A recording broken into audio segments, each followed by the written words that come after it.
I'm Brian McCuskey. I'm Charlie Hieneman. We would like to introduce you to Mary Shelley, who began writing Frankenstein when she was only 18 years old and published it when she was 21.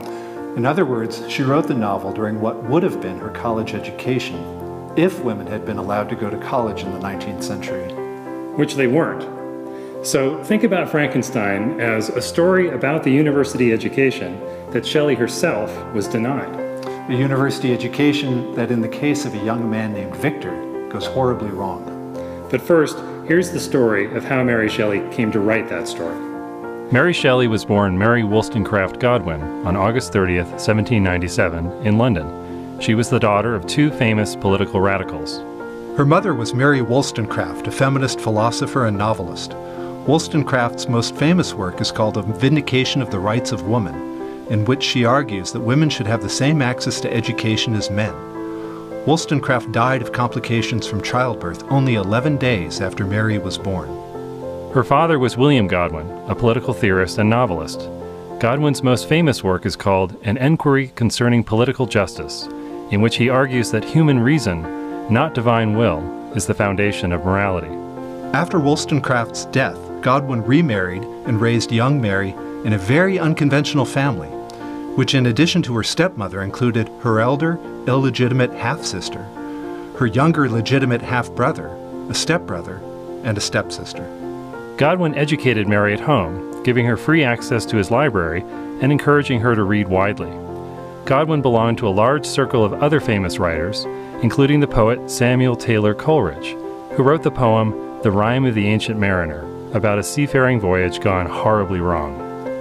When Coleridge and other authors visited Godwin, he allowed Mary to listen silently to their intellectual conversations.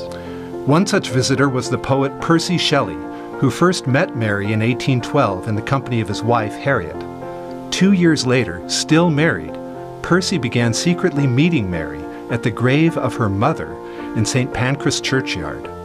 In July of 1814, Percy abandoned his pregnant wife and ran off with Mary to France just before her 17th birthday. 6 months later, having returned with Percy to England, Mary gave birth prematurely to a daughter, who died 2 weeks later. In her journal for March 19, 1815, Mary describes a nightmare. A dream that my little baby came to life again, that it had only been cold and that we rubbed it by the fire and it lived. I awake and find no baby. I think about the little thing all day, not in good spirits. Percy and Mary had another child, William, born in January 1816, and that summer the couple and their infant son traveled to Geneva, Switzerland. In Geneva they met up with the poet Lord Byron, who had fled England in the middle of his own marital scandal. Joining them was Byron's personal physician, John Polidori.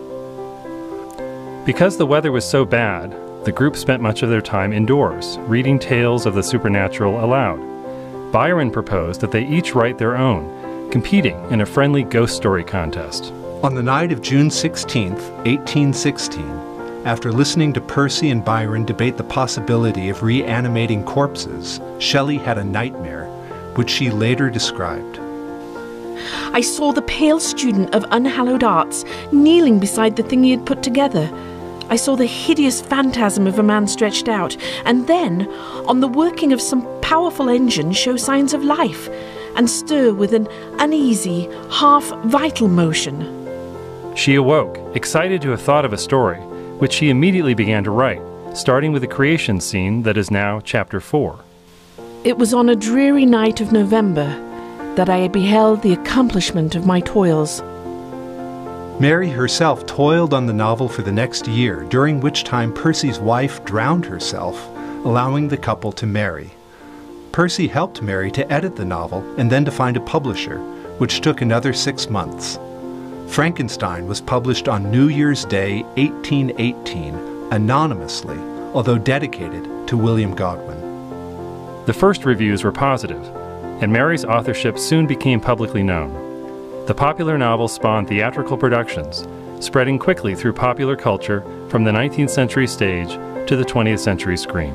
In 1831, when publishing a newly revised edition of Frankenstein, Mary described the novel as her own monstrous creation, although one which the world welcomed.